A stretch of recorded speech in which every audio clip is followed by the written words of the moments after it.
It was really incredible to watch because what was happening in the movie was really happening in real life every day filming this. I mean, obviously the cast and the crew became our family, and these kids bonded like, I mean... It was incredible. They became best friends almost instantly, and they were inseparable all summer long. And I think, I think that's a testament to Andy sort of seeing that in the casting process and hoping that would happen.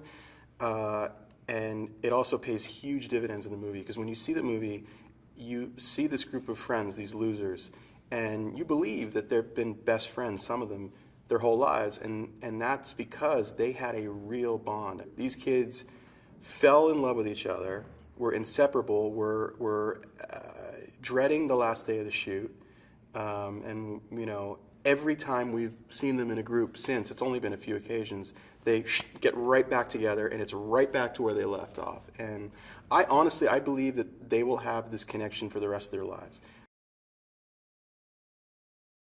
One of my favorite moments was at the school when Jeremy first meets Sophia and she's signing his yearbook. Oh, yeah. And I remember watching this happen in Village, and the book's covering most of his face and just his eyes are looking up at her, and he looks like he's completely smitten and in love. And I remember his mom looking over at me, and she's like, I have no idea where he got that from. But it's moments like that where, I mean, the kids were, they were being themselves, but they were also extremely, extremely talented. And like on the emotional level, like they nailed all of it. And like Seth said, I think it's greatly due to them being such close friends offset. The Bowers Gang and the Losers Club in real life became, the best of chums. Like, they were up to no good at all times. I remember being at hotels where they were sneaking off and going to the movies, or just up in the middle of the night, going down to the hotel pool together.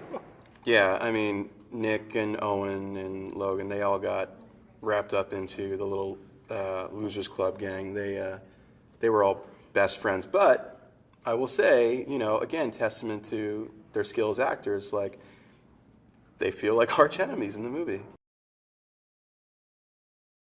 We had seen tests of what Pennywise was going to look like, so we had seen a little bit more, but I think even the entire crew was shocked. And I mean, Bill says too, he remembers like walking in and being, like, hey, and forgetting that like people are frightened just to even look at him.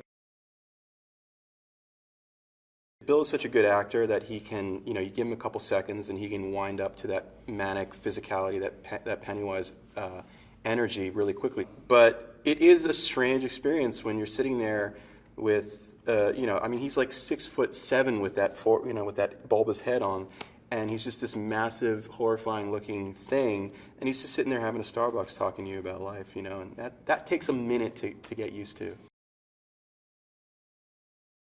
I know that, the writers worked hard, Andy certainly worked hard, and all the actors did to sort of develop these characters and these relationships and make this feel a little weightier than just a haunted house movie or just another entertainment.